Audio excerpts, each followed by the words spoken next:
Praise the lord. ఈరోజు దేవుడు ఒక వ్యక్తి గురించి మనతో మాట్లాడాలని ఉద్దేశించి ఉన్నాడు. ఆ వ్యక్తి హేబేలు. ఆదికాండము 4వ అధ్యాయంలో చూసుకుంటే హేబేలు గురించి వ్రాయబడి ఉంటుంది. కయ్యూను హేబేలు స్టోరీ మనకి తెలిసిందే. హేబేలు ఇచ్చిన అర్పణ దేవుడు స్వీకరించాడు. ఎందుకు అంటే హేబేలు యొక్క హృదయము దేవుడు ఎరిగాడు, చూశాడు. హేబేలు హృదయము దేవునికి దగ్గరగా ఉంది. దేవుని యందు విశ్వాసం కలిగి ఉంది. ఏ కల్మషం లేకుండా ఉంది. కాబట్టే దేవుడు హేబేలు అర్పణను స్వీకరించాడు.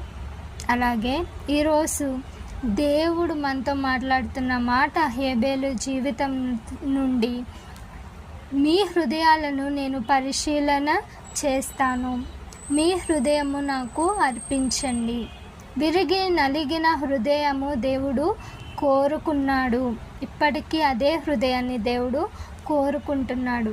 సో మనుష్యులు పైరూపం చూస్తాడు, కానీ దేవుడు మాత్రం మన అంతరంగాన్ని చూసేవారుగా ఉన్నాడు. కాబట్టి మనల్ని మనం పరిశీలన చేసుకోవాలి. మన హృదయం దేవునికి ఎలా ఉంది, దేవుని దృష్టికి ఎలా ఉంది అనేది పరిశీలన చేసుకోవాలి. ఎందుకంటే దేవుడు మన హృదయాన్ని చూస్తాడు.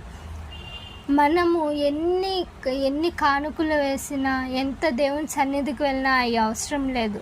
దేవునికి కావాల్సింది మన హృదయం.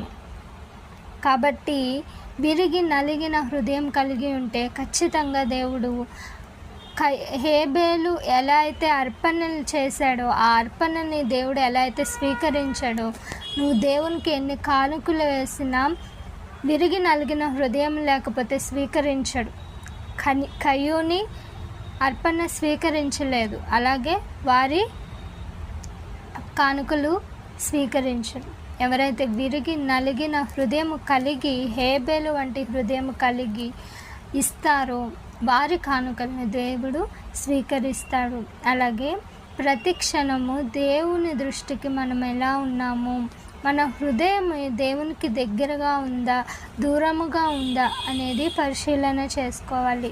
ఆనాడు అర్పణలు దేవునికి ఇంపుగా హేబేలుది అనిపించింది. ఈరోజు మనం అనేక మంది కానుకలు ఇస్తున్నారు.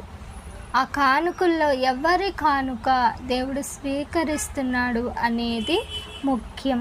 కాబట్టి మన హృదయాన్ని దేవుడు చూస్తాడు. జాగ్రత్త. Praise the lord.